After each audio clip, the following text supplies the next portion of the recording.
Is Mercedes Mone set to return to the WWE? It's as simple as that, people. We're going to speculate and get into it today on WrstlXtra. Stay tuned.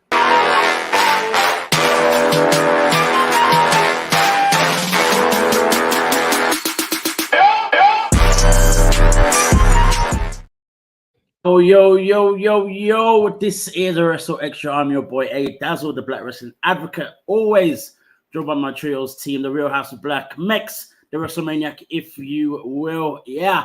And of course, the wise man, the professor that is Gerard Bonner. And we have a special guest. We have a special guest. We finally have our valet that is the queen that is TK Trinidad. How are you doing, TK? Thanks for joining us for the first time. What are you up to? I'm good. Life is life, and man, the crown is heavy. Yes, it is. Says the queen. Queen. Come on. First things first, we're going to get into it real quick. Another person who has always and also is busy, always busy, is the man that is Gerard Bonner. Gerard is making us all jealous on a weekly basis. But this past week, Gerard found himself somehow dropped into Jamaica for All Caribbean Wrestling. Gerard, give us just a little rundown of how that event went and how it was for you, man. Yeah, it was crazy. Like it really was. Wrestling doesn't come to Jamaica very often. In fact, All Caribbean did a show back in September called Welcome to Jamrock, and that was in Kingston, and it went very, very well. So, coming from there, they built on that momentum for this particular show. So, yeah, I was asked to come in, and I always have to shout out Caprice Coleman, who really vouched for me to that organization. They had somebody else planned, and I won't tell the whole story, but I found out some of the other details this weekend, which was somebody else was planned to be in that slot. And I'll just say that person was a person that many people had seen on TV before. And one way or another, that person ended up not being picked for that position. And when they asked who would fill that in, Caprice vouched for me. And so I got the opportunity to be a part of that. It was broadcast live on YouTube all throughout the world. And it was an amazing moment. Some great matches, some incredible talent that was there. And so if you guys have not had a chance to check it out, it is available right now on the All Caribbean Wrestling YouTube channel.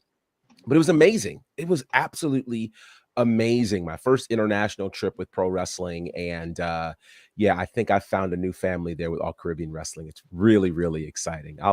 You guys will get the other details later, but yeah, it was really cool.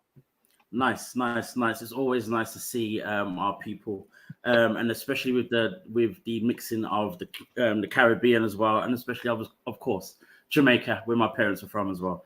It's always nice to see those connections. It's phenomenal. Are we going to talk about the outfit now? We're going to talk about his jacket. Oh, listen, that jacket's about to get some. It's going to get some real publicity on my page because trust me, that jacket was fire. One day I might borrow it at some point when I get famous as well.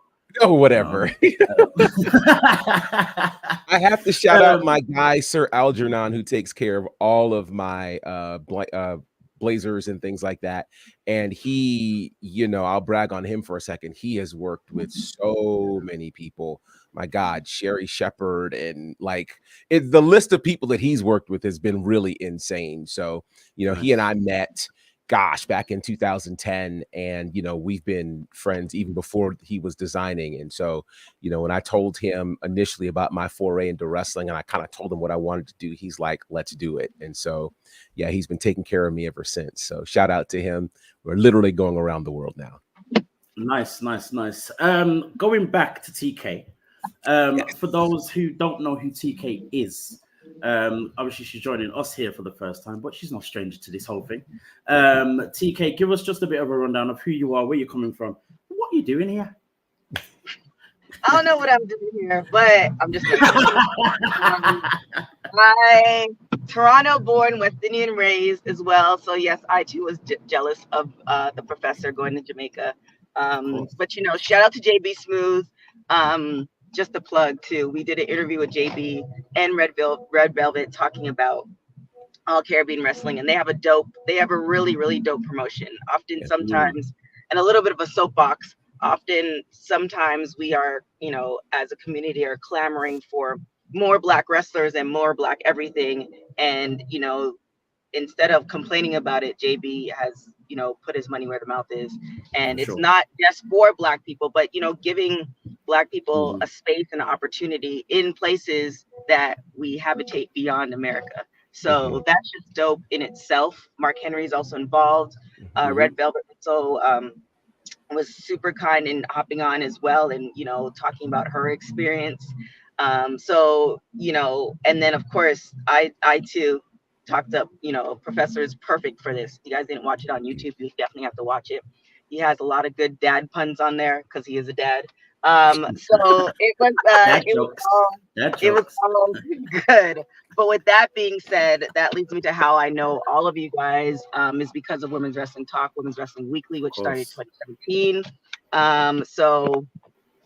Yeah, I've just been in the entertainment space for a long time, and then got into the wrestling space with the whole goal of, you know, first highlighting women's wrestlers, and then also just throughout my experience in the entertainment industry, helping to facilitate and giving people different opportunities, which another cheap plug, but a tease. There's some things popping November 21st that, you know, look, I just do what I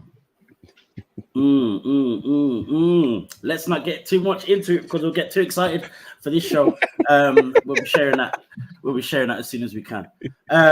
Mex, let's go back to what you started with at the top of the show. There has been talk of Mercedes Mone.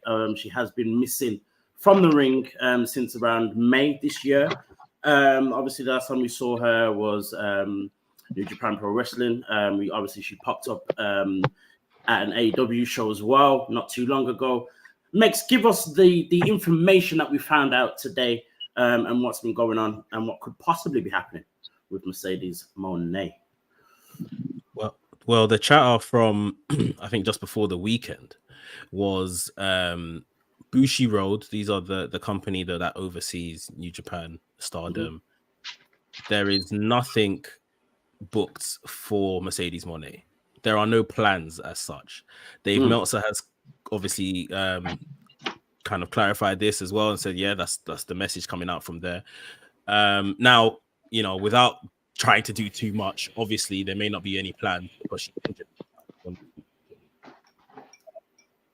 I think the timing of this all is something to look at. Obviously, we've seen her in recent times, you know, at All In, AEW All In. Maybe she might be on the road to recovery. Maybe it's being rumored that she turns up at Full Gear over the weekend next week. But the next kind of wrinkle in this story is obviously WWE's pursuit of certain women's wrestlers. Saray was the one that, you know, they wanted to bring back over the past couple of days. Saray's opted to join a Joshi promotion based in New York. So she'll be in America, but she won't be in WWE. We saw Kairi Sane return at the pay-per-view at Crown Jewel. Great return. Great to see Kairi back in the fold. Telling that Kairi returns to WWE and doesn't go elsewhere, but that's another conversation for another day. Now, the talk yesterday was that New Japan Pro Wrestling strong women's champion Julia is on her way to WWE, set to report to the Performance Center this month. Yeah. Wow. I heard next week. Oh, indeed. Yeah. Well, it's just saying this month. Some type of conversation is happening. Obviously, we don't know contractually where they may be, but it's one of those ones where, you know, that there's no smoke without fire. How are we this far down the line already? You see what I mean? That, you know, it's a case of she's reporting to the PC. So I guess the interesting thing is here is that we all kind of know The IWGP women's title was probably made for the likes of Mone to raise the profile of. Through injury, I guess that hasn't really happened. Even the New Japan Strong women's title was probably made for Mone to help raise the profile of. Julia is now the champion. Julia is set to come to WWE if we believe what we're being told by PW Insider. So this match between Julia and Mercedes isn't happening, by the looks of it. And I guess the last wrinkle in all of this is that we saw, obviously, Kairi Sane join Io Sky. Io Sky clearly doesn't want to part with Bayley, it seems. Bayley looking bemused at the end of the match. And the rumor mill is going, is Bayley going to call in a friend? So nothing is concrete. Like I said at the top of this is all speculation, apart from what Meltzer confirmed, that, you know, Bushiroad has no plans for Mercedes Moné right now, and that Julia is set to report to the WWE PC sometime this month. Those are like the only two facts, if you like, amongst all of this. But there are a couple of wrinkles here. There's a couple other things, moving parts, which could be true and fall into place. And it was mentioned clearly on commentary as well, with the return of Kairi Sane, that the last person to have some kind of conflict with Kairi Sane was Bayley. She was the one who kind of more or less kicked her out of WWE, as the story is being told. So this is interesting. I've not heard this talk of Bayley bringing in a friend. That's new to me. But at the same time, it would make for very interesting TV. To see Bayley and Sasha Banks back together again. That would be very interesting. TK, you seem to be a little bit more privy to the talk of women's wrestling. Do you have any insight on this talk that Mix is giving us right now? So, oh God, man, Professor, you already know. I know. Pressure. Sorry. So for Mercedes, there, and obviously this is all speculation and some other stuff. If she does come back, I believe that certain things have to take place on WWE's end in order for her to come back, and or multiple zeros need to be added onto her check. If the see, this is what I say. I don't know why people. I just want to sleep, y'all. So it'll be one of two things. So that's the for Mercedes, and also let's be honest. Like, for everybody who craps on WWE, I mean, WWE is like the one as far as getting the opportunity and then also positioning yourself to do other things. Like, if this was like a drinking game, multiple streams of income and passive income is the way to go. And WWE, even though they're pretty tight with their contracts, name wise, and also with what they've done with their partnership with TKO, like, you can pretty much network your way anywhere. It's just going to take a little additional work on top of wrestling and working out and all the things. So that would be a good look for her. Do I think the time is right? I don't think so. I'm more a proponent of, just miss me and then, add more zeros and do kind of almost like the Jade treatment, but they have to do a couple more things. And Vince is not necessarily the head of everything, but human beings are oftentimes run by their ego. So it really just depends. It's really dependent on that. Bayley and Mercedes together would be awesome, because I think Bayley is due for something new. However, and this is also not a package thing, but Trin and Mercedes left together for a certain reason. And I feel like certain things do happen for Mercedes, regardless of the fact that Trin is at Impact, certain things should be allotted to her as well. So I think I've been politically, if y'all know, then you know. If you don't, it's not my place to tell. You've done well. Okay. Gerard, what TK mentioned about timing. What thoughts in terms of, would it be the right time? Does it happen straight away? Would it need to happen later on? whether that be story, whether that be how it works out. What are your thoughts on the timing of all of this? You know, it's kind of crazy because so much has happened in this year that we forget some of what has happened this year. So it was only at the top of this year where she premiered and debuted, she being Mercedes, for New Japan.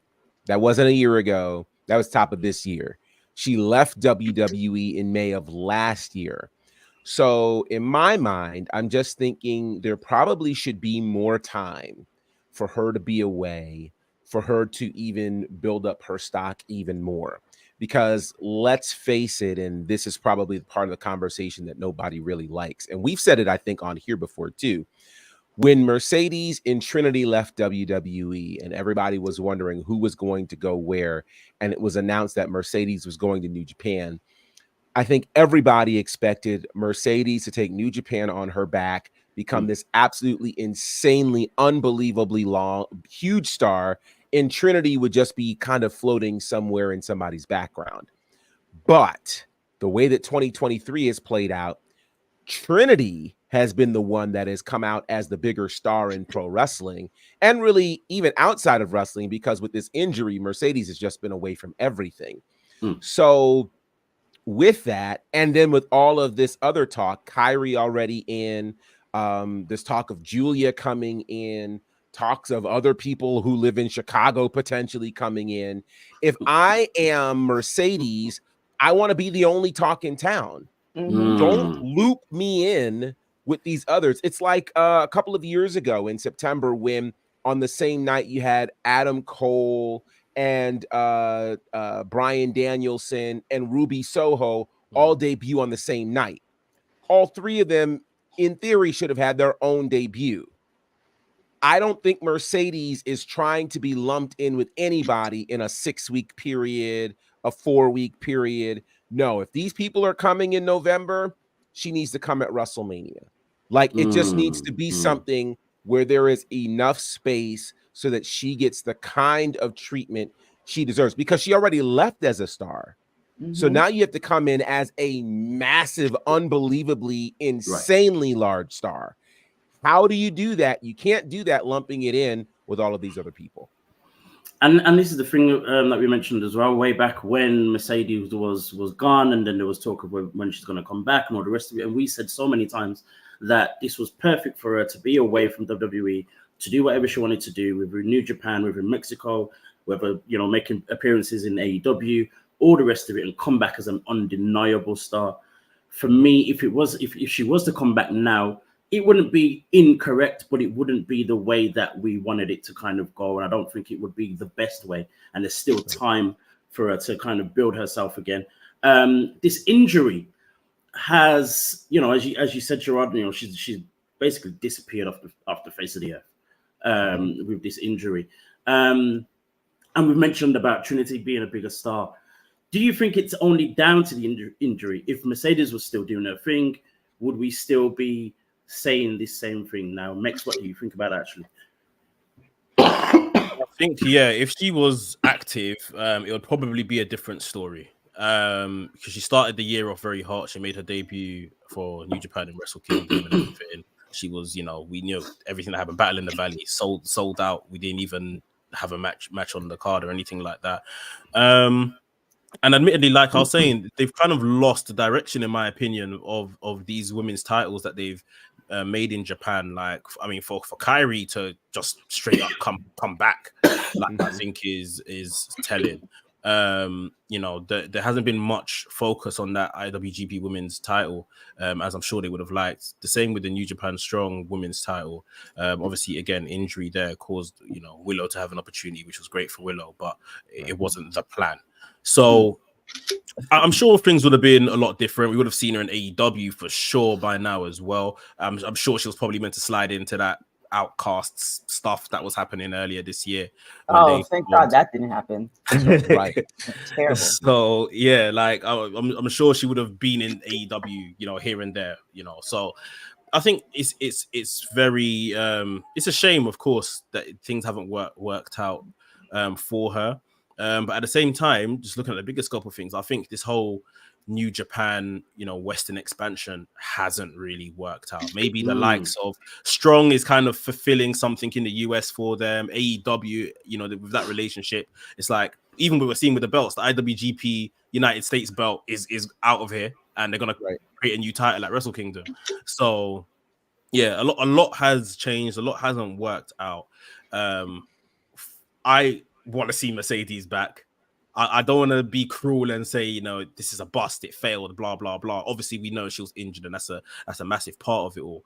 But I would like to see her back, and there's at least some faith. I remember Kyrie Sane's words maybe about a month ago when we heard that she was coming back. There's faith in, for her, on her perspective, Japanese women in the WWE. They're being handled better and stuff like that. Hence why she was happy to return. So, like TK said, there's a lot of burying of the hatchet that's going to need to happen. I love the comparison with Jade, because what we were mind blown around how Jade was handled. I'm sorry, Mercedes has to be tenfold that. Right. Because of who she is, and even her ego alone. If she ain't getting that times 5 as a minimum, it's like, what are we doing here, sort of thing. So there's a lot that needs to fall in place. Timing is obviously very interesting as well right now. We're saying you don't want to rush it all. But things should have been very different this year. Unfortunately, they've played out how they are. Yeah. Interesting. So going back to Trinity, she has now defeated Deonna Purrazzo 3 times, getting her to submit. Deonna Purrazzo never submitted before and has now done it 3 times. But Gerard, what is the next challenge for Trinity in Impact Wrestling? What's her next move? So I believe she's supposed to be headed to Hard to Kill, the new official TNA branded event in January, and she'll be taking on Jordan Grace, which I think is going to be, again, another incredible match. And it's interesting because, we may never know what would have happened if Mercedes had been healthy, but the argument could be made. Now, we don't know who Mercedes would have ended up in the ring with, but this run that Trinity is on right now, I think it's way better than anybody ever anticipated. It's the Trinity we wanted to see in WWE with the opportunities that she's been given, the opponents that, all of the Feel the Glow, you can't even talk about that anymore because none of her in-ring persona has anything to do with that. She is coming in and she is proving, hey, listen, okay, so what I did in WWE may have gotten me in the door, but I can hold my own against anybody. And I think she needed to be able to prove that. And so now to think of how Impact has improved, and they continue to improve on the back of Trinity, which you could make the argument it's the first time that, and I say this carefully, but you guys will get what I'm saying.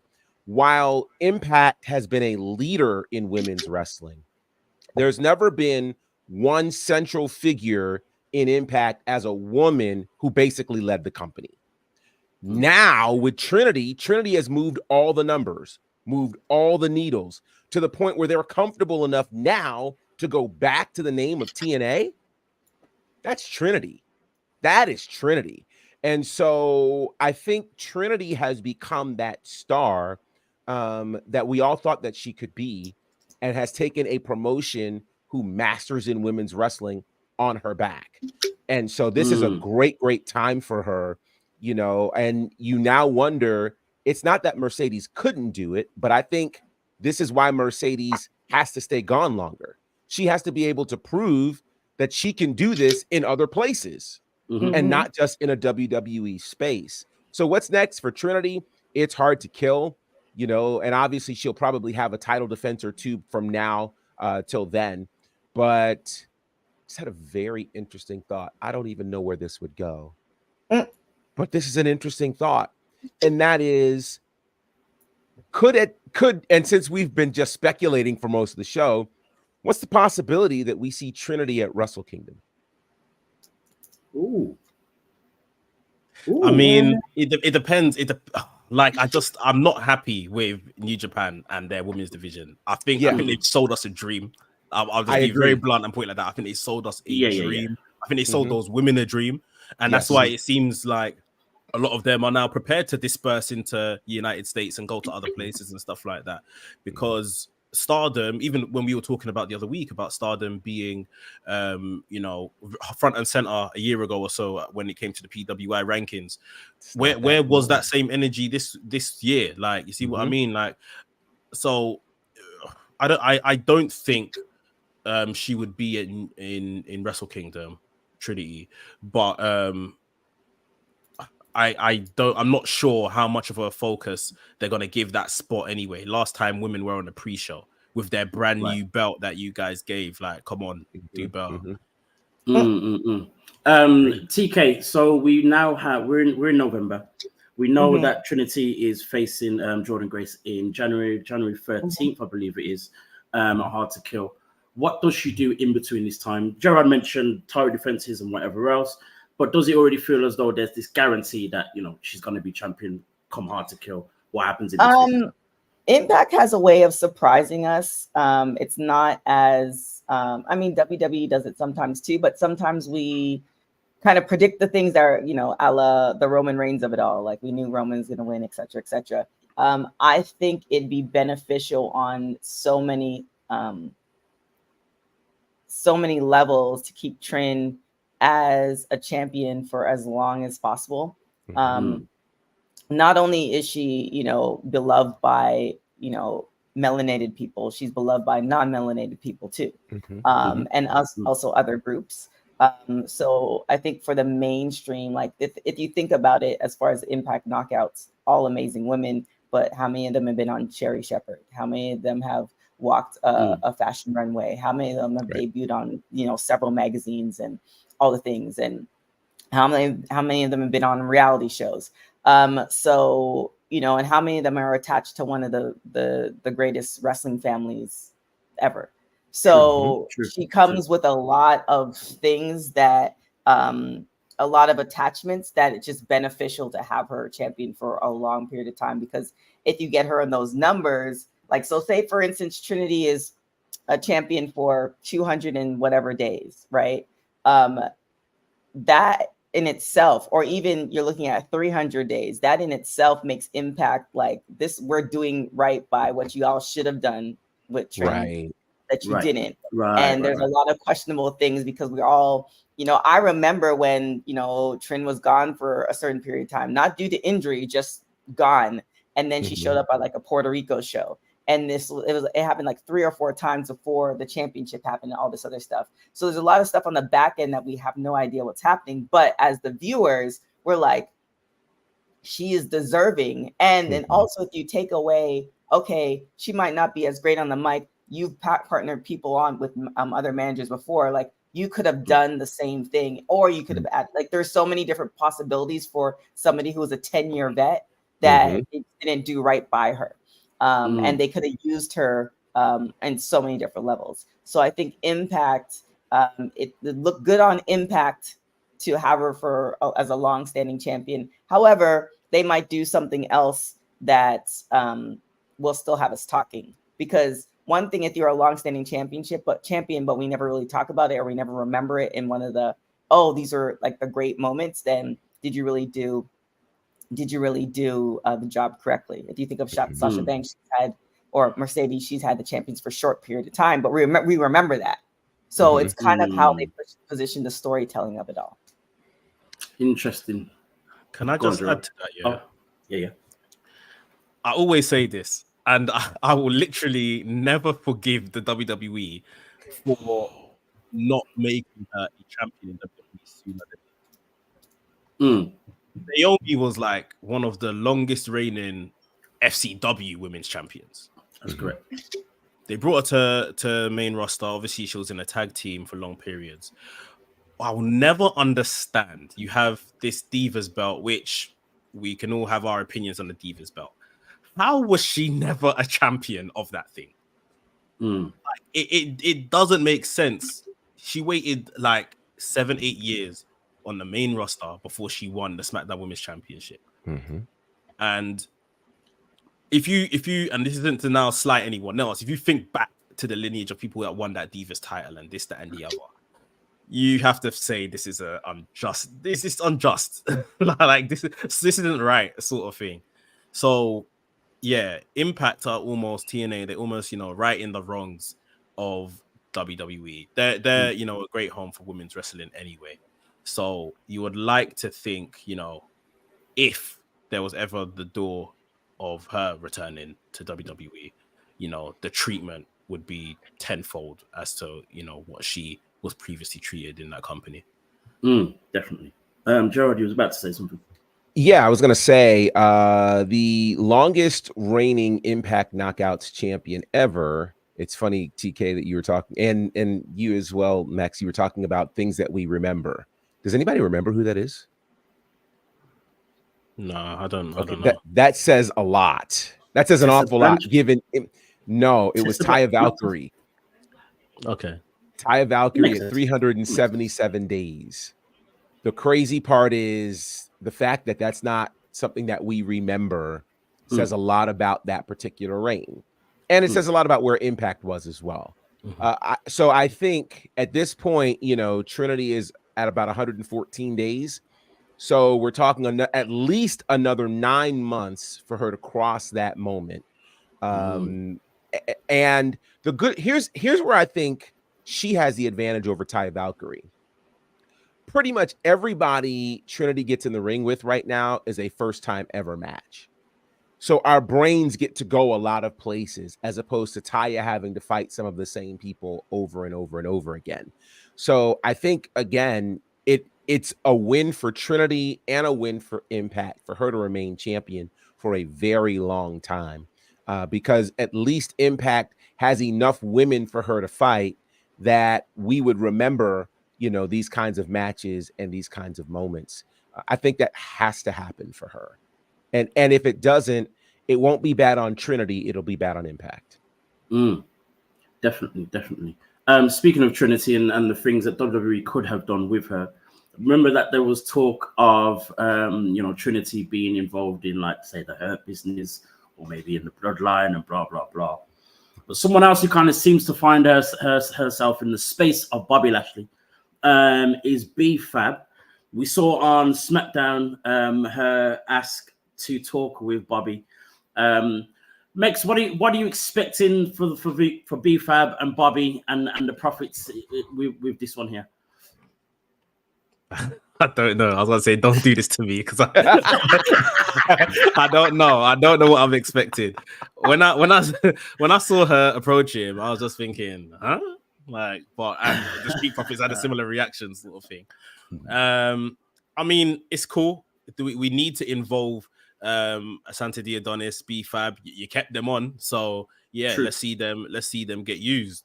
But because, and this isn't nothing to do with B-Fab, it's because of how I feel about the Bobby Lashley Street Profit situation right now. I'm just thinking you guys are confusing something that hasn't even really started yet. But here we are. Let's go and let's see what happens. TK, your thoughts on this whole situation with B-Fab, Bobby, and the Profits?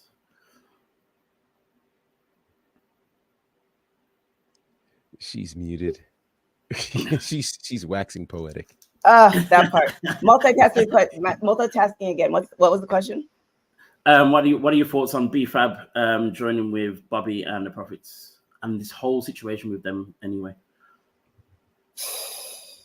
Man, I don't.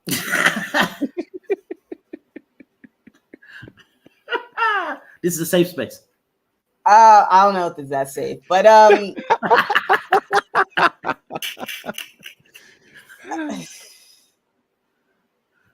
man, okay.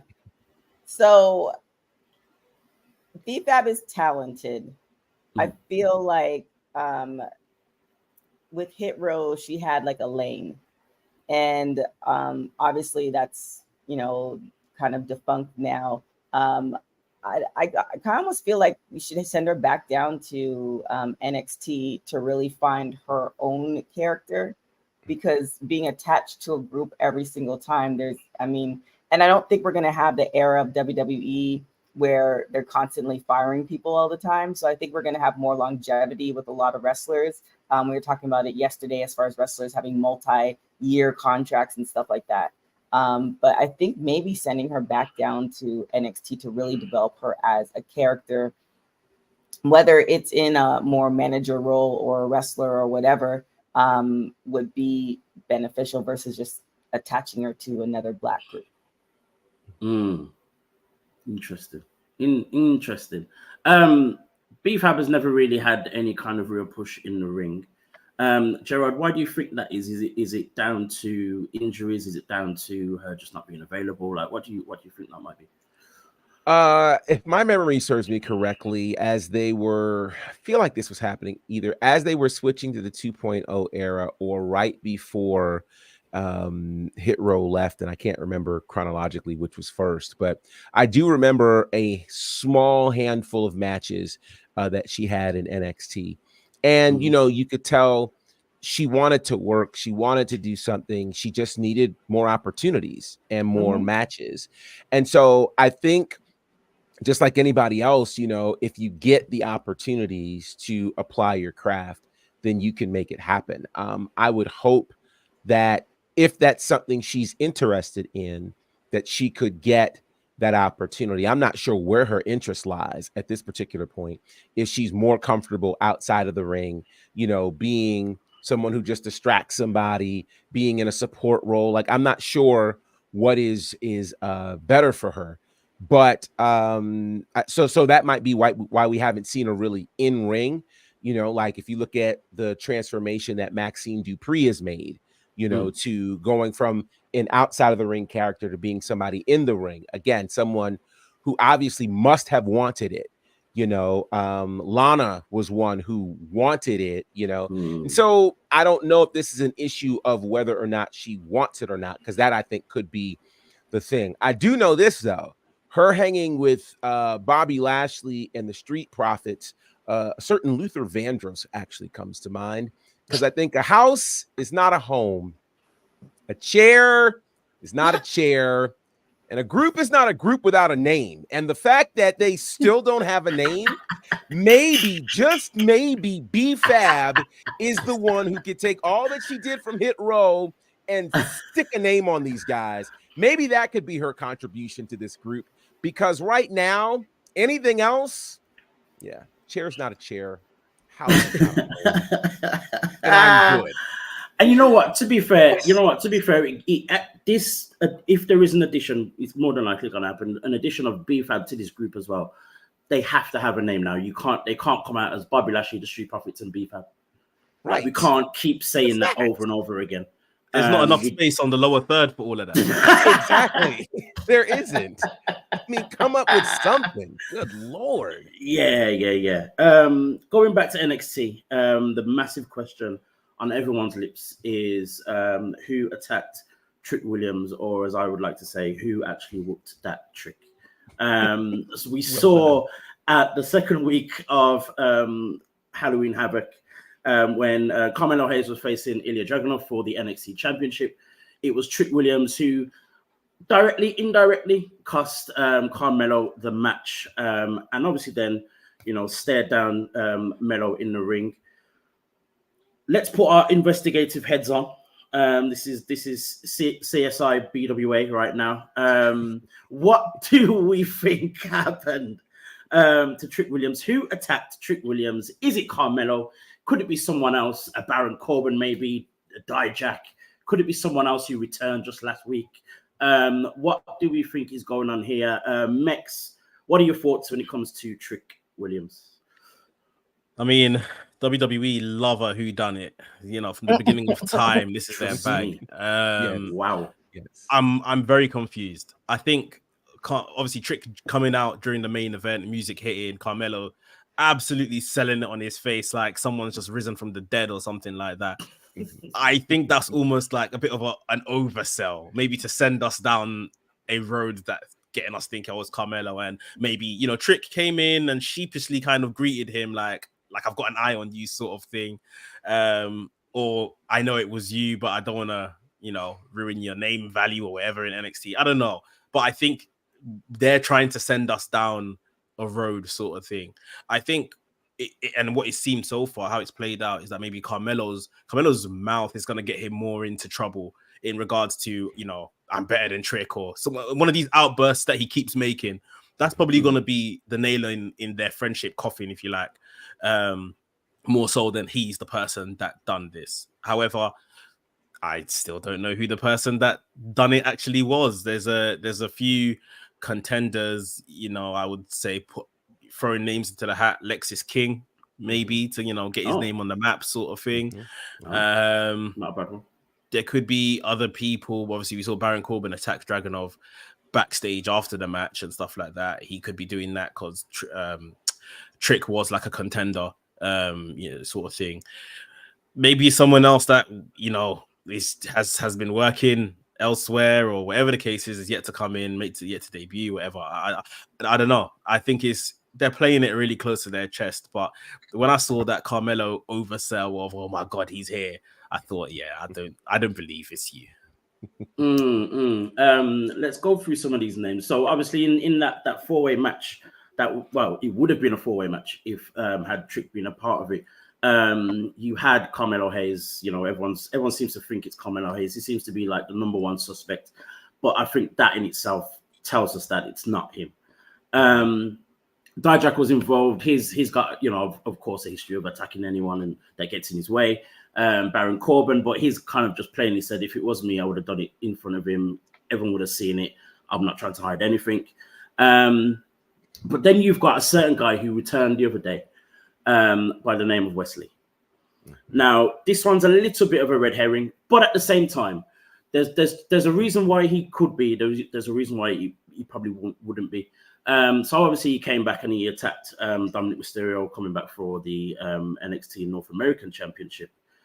There was a backstage or parking lot interview where he said, you know, got a few tricks up my sleeve or something along those lines that made you think, My thing is this. So there's a possibility it's him because, you know, Trick got in his way and all the rest of it. But he's coming back for the North American Championship. Trick Williams was North American champion and still has a bit of a beef with Dominic Mysterio. So maybe he's doing that to him to prove a point, get him out of the way, or that kind of thing. For me, I think there's a strong possibility it's Wesley. I don't know. Could there be anyone else? Lexis King was a nice one, but could there be anyone else? Is there a reason why there is no way it's Wesley? Gerard, what are you thinking? It's funny because those two were probably my leading candidates. Now, what wouldn't surprise me is if Melo did not put his hands on him, but left it up to whoever else to do it. You know, it's kind of reminds me of when Rikishi took out Austin. I did it for The Rock. You know, like I'm just wondering if I did it for Melo. You know, like I'm waiting for somebody to come up with that because Melo has not done a good job of trying to convince people that it's not him. You know, he's just not done a good job of that. So, you know, this could be a very tangled web of Melo being jealous of Trick. You know, Wes Lee absolutely could be that guy to say, hey, Trick, that should have been my shot, you know, at the No Mercy pay-per-view, but you got in the way. And so what? You're not champion. Nah, I'm not going to let you become champion again because he has been singularly focused on that North American Championship. So I think it really could be either of those two, but I think that Melo is likely the mastermind. You know, Melo might have been the guy to open up the door and let somebody walk in and just walk away and go, oops, I wasn't there. You know, when people commit those crimes and they leave the door unlocked, you know, like that kind of thing. So I definitely think he still has something to do with it, but he's not the direct culprit. But he's behind the scenes, and it wouldn't surprise me if it's Wesley at all. I think Lexis King might have just been for hire if he did it, but I'm still leaning on Wesley, and I feel like going after Dominic is kind of just one of those things to throw us off. Interesting. So could there be a possibility if it's Melo pulling the strings, could it be a possibility of Melo and Wesley in cahoots? TK, what are you thinking with this whole thing? See, this strategy is something that OJ should have definitely leaned into when he tried to rob the hotel. He should have pulled the strings and allowed somebody else to go and rob the person versus going yourself and spending 7 years or however many years in jail. Apparently, it was a pleasant experience, but sometimes if you have that cachet. If you have that cachet, having somebody else do it might be a better look. However, I referred back to the whole ego thing.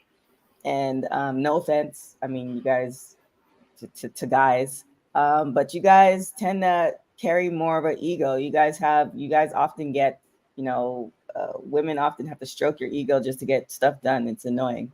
So, Stuff done around the house. Stuff done around. Writes this down. Family show. So,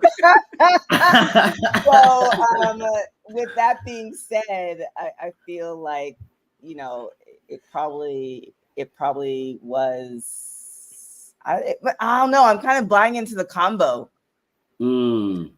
I've got one name to throw in the hat again. What name do you have? Bron Breakker. Remember the conversation between Melo and Bron? Bron saying, "I'm the only person that knows how you feel right now." Mm-hmm.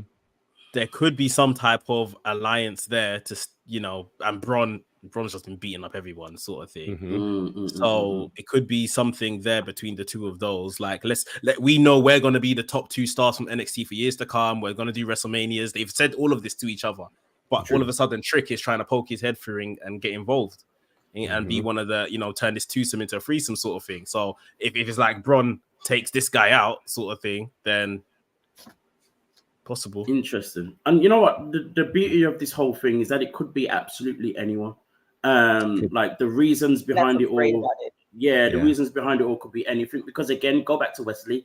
Even with Wesley, obviously Trick was getting involved in the matches and all that kind of stuff and whatnot. You've got that as well. As well as the North American Championship thing, Lexus King making a name for himself, all the other guys that were in the match getting rid of him,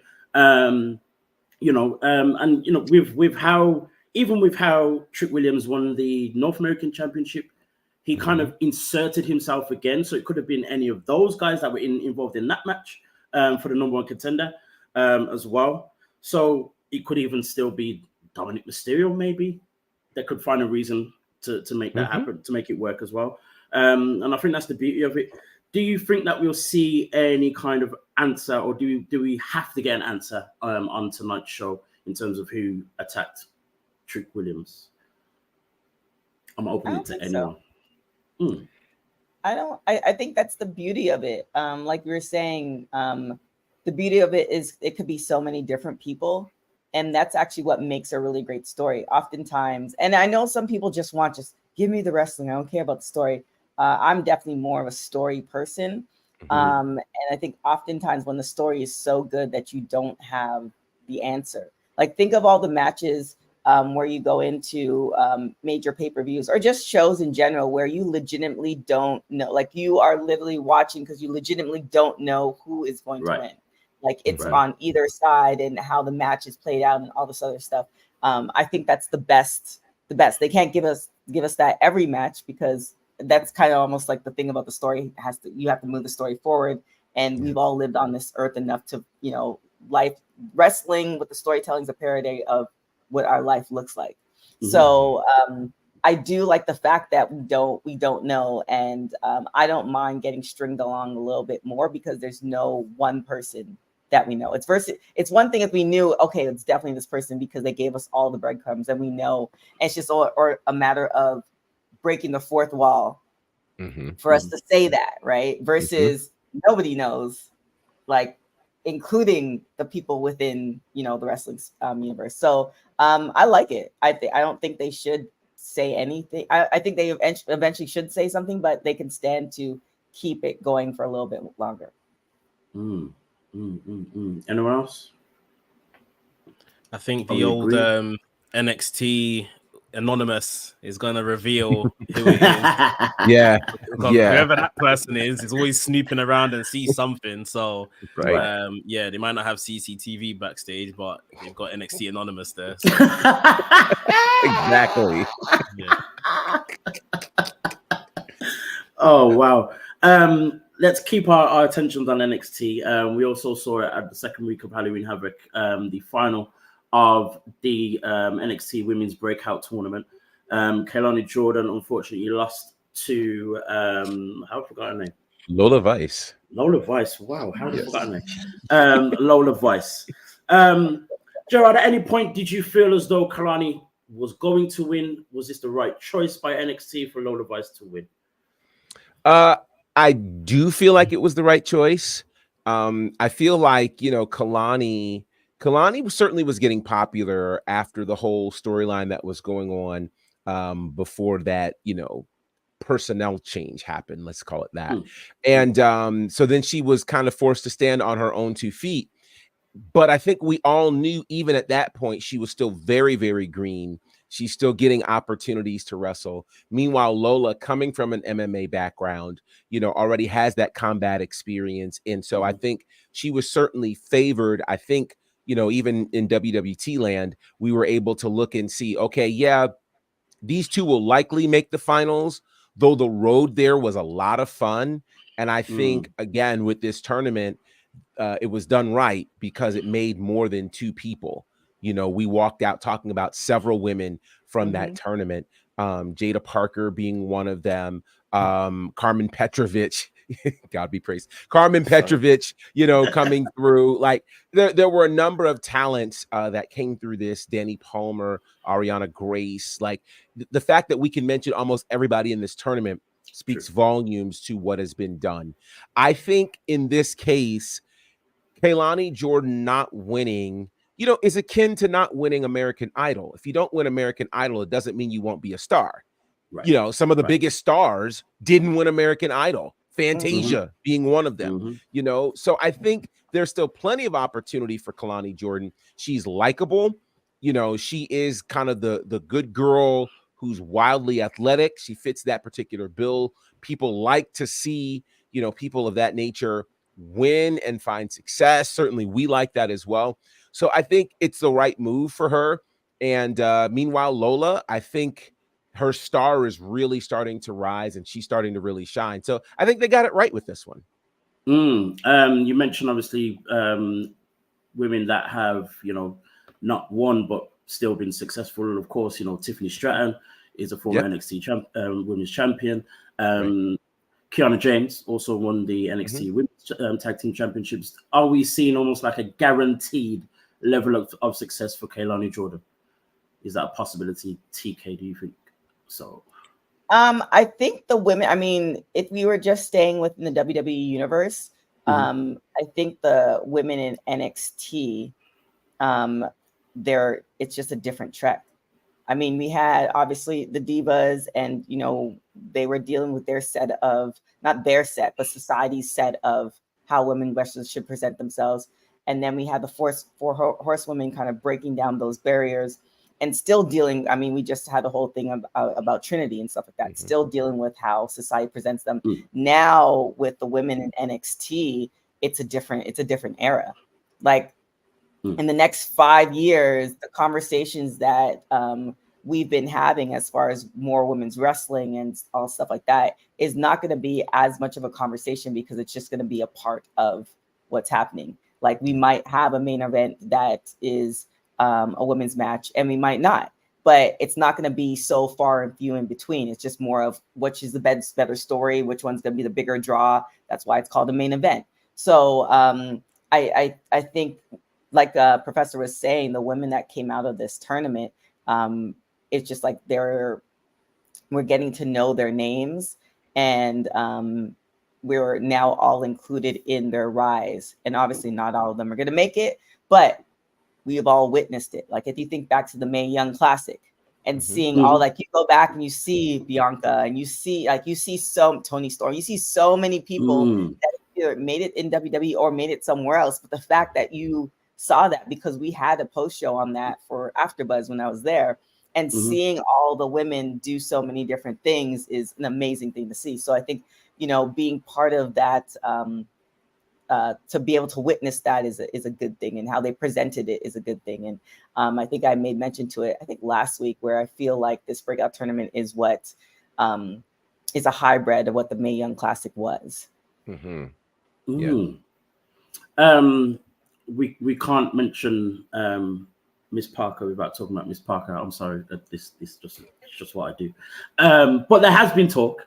It's not just me just throwing it in there. There has been talk. And we've been talking about women joining, you know, factions. We're seeing, you know, Rhea Ripley doing great things with the Judgment Day and stuff like that. There has been talk, and I think it was Gerard that suggested this. I think last week, if not the week before, but I have seen it a little bit more on the internet as well, of Jada Parker possibly being part of the Out the Mud group, whether being a part of it or even replacing Scripps. Does she become a part of it, or does she replace him altogether? Because I mean, to be honest, I'm not gonna lie, he kind of doesn't work for me. There's something that just doesn't work there. Him being a manager is not a problem. Him being a part of it is not a problem. But I think his persona is a little bit too forced. But yeah, Gerard, what do you think? Jada Parker joining or replacing? Does it happen? I could definitely see her joining. You know, and I see it could be one of those things again where, you know, all of these young talents unite and everybody gets lifted. You know, I do think you could have a scenario where, you know, you have all four of them, and then there is kind of this battle for power of sorts, you know, in terms of who's taking this, and then they eventually, you know, turn on Scripps. I could see that, because to your point, you know, from rolling as the sommelier, you know, to being the guy who flips the script, and now he's Hood. Those are some really far stretches, you know. And it oh no, his mind's working again. No. You know, it's like it's like the straight-laced kid who grew up in church and is trying to now prove to everybody, no, that's not my thing. So they cuss 5 times per sentence, but then they put cuss words together that don't go together. You know, have you ever heard people who are not fluent in that? So when they cuss, it's like, you don't know how to cuss. Like, stop playing. Like, you just started grabbing words and throwing them together. It feels like that with him sometimes, where it's like he's trying to force himself. So let me sound hard. Let me look hard.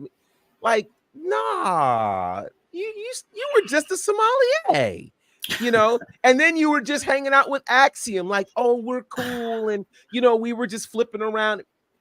What are we doing?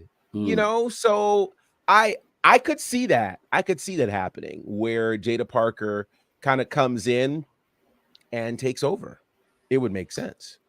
Mex, do you think it's kind of, you know, we've seen her in the breakout tournament and stuff already, but do you think it's time for Jada Parker to kind of get a bit more, you know, showing on TV and stuff like that? And before you answer that, what happened to the red light in the background? Like, it was all like my son happened to it. Oh, okay. Yeah, he's turned on got rid of the ambience. Right. I know. I was just like, wait. I looked up and I was like, what's going on? My bad. Sorry. Whoa. That's like your changes, okay? It's just like that. Oh. I guess we don't know how far along in her development she is. But, you know, often, like I think we saw with Nikita Lyons, who had obviously been wrestling for some time before NXT, online buzz gave her kind of more opportunity. Definitely. So, you know, that might be the thing that gives Jada Parker more chances. You know, they've debuted. Not all of them was a brand new debut. Some of them had been on NXT Level Up. Some of them haven't been on either Level Up or NXT. Some of them had been on NXT here and there. But they basically, you know, put front and center 8 new girls in front of us, 8 new women. So depending on how they want to use some of them immediately, who's ready to kind of go into that limelight. They might have to, you know, put some of them in factions and put some of them as single stars and, you know, embed them in different ways, sort of thing. Like I said, we don't know how far along Jada is with her development, but just from the attitude alone, you know, out of the mud, I think it's just a perfect fit. And you know, those guys are obviously still new to it all, and they're doing their thing. And just to comment on Reggie or Scripps, so I think I read all of his entire story. Everything he said is actually real. It's not a story as such. Like, he was in the hood. I think he left that because he did an opportunity in the circus that came around, sort of thing. The issue is that they've thrown too many different sides of this character at us in a very short space of time. Exactly. Yes. Exactly. Like, and they are literally very far pivots. He's went from being a sommelier to just being the circus guy that does flips and everything. Then he's the poet, the script writer, whatever. And now he's the hood guy in a very short space of time. So there's been no evolution between these places where we've seen him slowly becoming more hood or anything like that. It's just like, bam, today he's World Cup and he's a gangster. Like, that's what it shows in his life. So it's I think that's more of the issue and why we're not necessarily believing it, sort of thing. But yeah, maybe they just needed someone that can talk, better talker than the other two right now, and there is somewhere to use him. They clearly, if they've repurposed him so many times, there's clearly some value in him. So kudos to him and that front. But yeah, they need to do him more favors in terms of just packaging his character probably a bit better. Very true. On this final thing that we're going to talk about is Swerve. It's been put out there now. It's made official. Swerve versus Hangman Adam Page. Just give me a little bit more information on what's happening with Swerve, Hangman, how and when it's going to happen. What do you think the outcomes are going to be? This is a difficult one, this next match, because this story is so good. Because if you guys remember where it all started was Swerve doesn't care about Hangman. And I feel like that's getting lost here. Swerve was basically sticking it on Hangman that if I had your opportunities, I would be gone right now. I would be clear, sky high. And Hangman is the one that's kind of made this more personal. And then Swerve was like, boy, if you want to get more personal, then I'm going to turn up to your crib. I'm going to do this. I'm going to do that. Like, but this was never a personal thing for Swerve. And obviously through tit for tat and they're doing everything they've done to each other, we've got the second match at Full Gear. Where was the first one again? The first match, was that in New York? Wrestle Dream. Oh, Wrestle Dream. Yeah. Wrestle Dream. So yeah, I think you probably assume Hangman gets a win here to take this to maybe a third match somewhere down the line. But it's good for Swerve. Like I said, the most important thing that we're hearing in circles now is that with Swerve's own admissions and saying that thing about he wants to be the first AEW black AEW world champion, and he should be. That's been the conversation that the fans have been running with, and it's kind of he's put himself in a hat, and now you look into the hat and you see Swerve's name, and you're like, yeah, that makes sense. It's not like someone that's just here speculating, I want to be the world champion. So it now depends, where they go with it. Right now, MJF has a lot of guys gunning for him. So we might have to miss this season of MJF sorting out the current guys chasing him. But Swerve is a contender. Personally, I would like to see him win the international title first. But I'm here for a world title win as long as they book it correctly. So yeah. And TK, what do you think? If Swerve comes out on top, not necessarily in this next match, but this feud, does he go straight for AEW World Championship opportunity, or is it like a TNT or International Championship first? I think it'd be beneficial for him to go straight towards the championship. One, I got the opportunity to be at the scrum for Wrestle Dream, and how he just presented himself was just like, it was definitely a blending of Swerve the wrestler, Swerve the real life guy, Swerve the artist. Like, it was just all a blend of all of that, and the determination, like in the way he spoke, like it's one of those people that how like you have those friends that you see them, and this is not Swerve going the wrong direction. You have one of those friends who like you see them going the wrong direction, but they're just speaking with so much determination. It's just it's really pointless to say, dog, like this could be a lot easier for you. Yeah. With Swerve, it's just like this is what he wants, period. And like any conversation that he has with Tony, aside from being the world champions, like he doesn't want to hear it. And I think he's definitely talented, deserved, like all the things. Like he's the full package. Right. And again, I think it would. I mean, MJF is doing a really great job. However, on the mainstream of things, like also, let's just be honest, the culture is what is running the things. I don't know what the percentages as far as melanated folks in the UK, but there's about 13% of us. But the culture of the 13% of us is running most of America. So and then he taps into so many different things, like the hip hop of it all and all the things. Like I could see him doing something with Vibe. I can see him doing something with The Source. I can see him doing stuff on different radio stations and, you know, tapping into the iHearts of it all and everything like that. So on the AEW level, as far as tapping into different places, it makes more sense. And I think I'm always kind of thinking of the, I think somebody put in the chat, green is money. Like I always think of the money aspect of it and how it will benefit the promotion on a whole. Like it's cute to make somebody you think as the booker, or as we call him, the fake TK, to do all the things. However, what makes sense on the wider scale of things and will tap in and bring in more people. And he just has a whole presence and aesthetic about him that regardless if you're melanated or non-melanated, that like he will definitely draw you in. I can envision Swerve on the Breakfast Club with the AEW Championship in hand. That would be something different. That would be something different, man. Unfortunately, this is our time. Guys, where can we find you? I usually do a rundown, but TK is here now. I don't think I know everywhere and everything that she does. So I'm going to get you lot to do it on your own. Give me some breathing time. TK, where can we find you socially and everywhere else?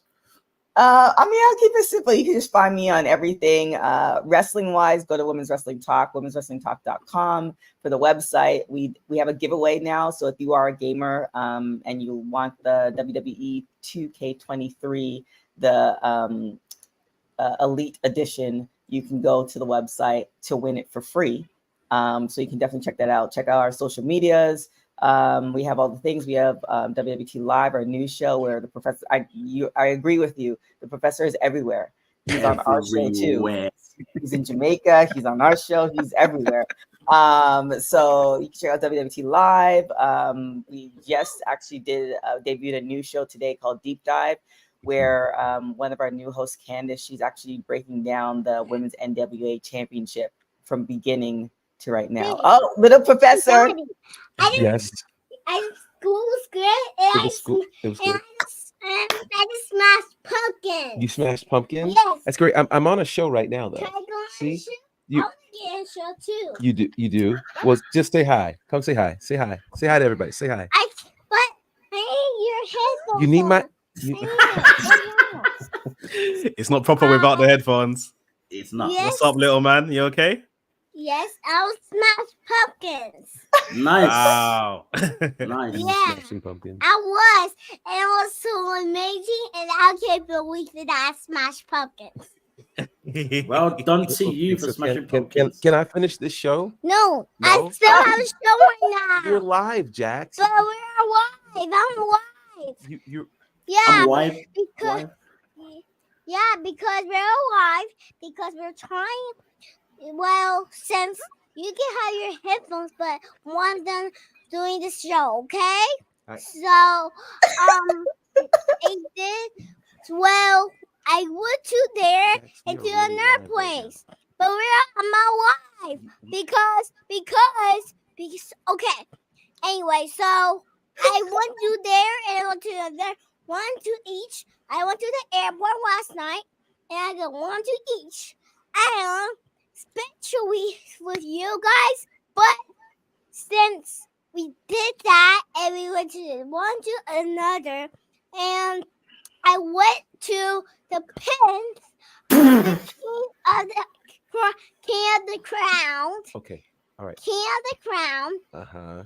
And anyway, so all right. One day a girl stung on you. All right. So okay. I'm not done with the show. No, but we are done with the show. But I'm not done with the show. But we are. But I'm not. But we are. We about to go to black real quick. One second. Wow. Anyway, so. All right. Anyways. All right. Go spin the wheel. Go ahead. Go forward. Please go forward, son. Okay. Oh wow! Okay. I feel very disrespected. Lil Professor has never made a debut on WWT. I'm just saying. I couldn't stop him. I tried. I really tried. But yeah, I'll make this quick before he hops back on again. Yeah, so you can check out everything on Women's Wrestling Talk, www.talkpod.com, or follow me on everything at TK Trinidad. Wow. Right. Let's see what we need. Go ahead. All right. Hey, let me get Gerard to say his thing real quick before Jackson does it for him. You can catch me at Bonnerfied. My commentary work is all on IWTV with SHW and IWE. Just had my debut with All Caribbean Wrestling over the weekend. You can check that out on YouTube as well. And whatever else is coming, I'll tell you at another time. Mex, where can we find you? Just WrestleManiac UK on all platforms. Right, and you can find me a Dazzle on Black Wrestling Alliance on Instagram, BWA Dazzle on X, and we better go before Jax takes over, and we don't see Gerard again, or probably won't see Jax again. To be honest, enjoy. The young professor, young Mex. I feel sorry for both of them tonight. So, but anyway, guys, we are out of here. See you again next time. Oh boy. See you later.